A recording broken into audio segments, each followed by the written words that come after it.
అమ్మగారు, వాళ్ళు పదే పదే నన్ను ఐశ్వర్య గురించి అడుగుతున్నారు. ఏం చెప్పమంటారు? నన్ను మంచినీళ్ళే కాదు అసలేం తాగమంటున్నారు. నేను అదే ఆలోచిస్తున్నాను గోవిందయ్య గారు. వాళ్ళెంతో నమ్మకంతో నా ఇంటికి పంపించిన వాళ్ళ కూతురు ఇప్పుడు ఈ లోకంలో లేదని ఎలా చెప్పడం? తను చనిపోయిందని, కానీ ఎలా చనిపోయిందో నాకే తెలియనప్పుడు ఇక నేను వాళ్ళకేం చెప్పగలను గోవిందయ్య గారు? ఏం చేయాలో అర్థం కావటం లేదు. అసలు మాకు ఏం అర్థం కావడం లేదమ్మగారు. మేము అడిగిన దానికి జవాబు చెప్పకుండా ఇక్కడొచ్చి కూర్చున్నారే ఎందుకు? ఫోన్లో అయితే మీరు ఏదేదో చెప్పారు. మా కూతురు ఐశ్వర్య మీ కోడల కాపురం చెడగొట్టిందన్నారు, వచ్చి తీసుకుపోండి అన్నారు. తీరా ఇక్కడికొచ్చి మా అమ్మాయి గురించి ఎంత అడిగినా మీరు అసలు జవాబే చెప్పడం లేదు. అసలు ఏం జరిగిందండి? నోరు విప్పి చెప్పండి. ఐశ్వర్య ఫోన్ కూడా పనిచేయడం లేదంటున్నారు. మరి ఎక్కడుంది తను?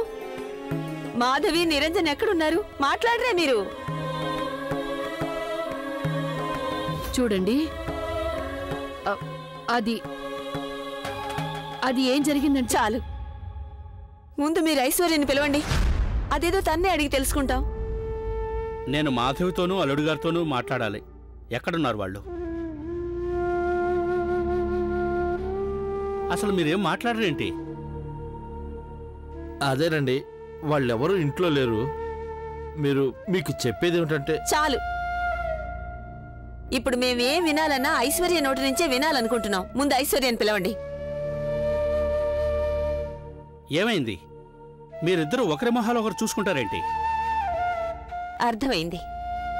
మా అమ్మాయి ఐశ్వర్య మీద మీరెన్నెన్నో నిందలు మోపారు. కానీ ఈ పాటికే మీకు తెలిసిపోయి ఉంటుంది అసలు తప్పంతా మీ అబ్బాయిదేనని, ఐశ్వర్య తప్పేం లేదని. ఆయన గారే తన మాయ మాటలతో మా అమ్మాయిని పడేసి ఉంటాడు. అవునా? మా ఐశ్వర్య చిన్నపిల్ల, అమాయకురాలు. కానీ మీ అబ్బాయే మా అమ్మాయి మీద చెడ్డ బుద్ధితో కన్ను వేసుంటాడు. అవునా? మా అమ్మాయిని మేము కొడుకులా పెంచి పెద్ద చేశాం. స్వేచ్ఛతో పాటుగా మంచి చెడ్డలు కూడా నేర్పించాం. మాకు తెలిసి మా అమ్మాయి ఎప్పుడు తన అక్క కాపురంలో చిచ్చు పెట్టదు. రాత్రి పగలు కూడా ఢిల్లీ నుంచి అల్లుడు గారితో మాట్లాడారేమో, అందుకేగా మీరు మాట్లాడటం లేదు. మీ అబ్బాయి చేసిన ఘోరాన్ని ఏ నోటితో చెప్పగలరు మీరు?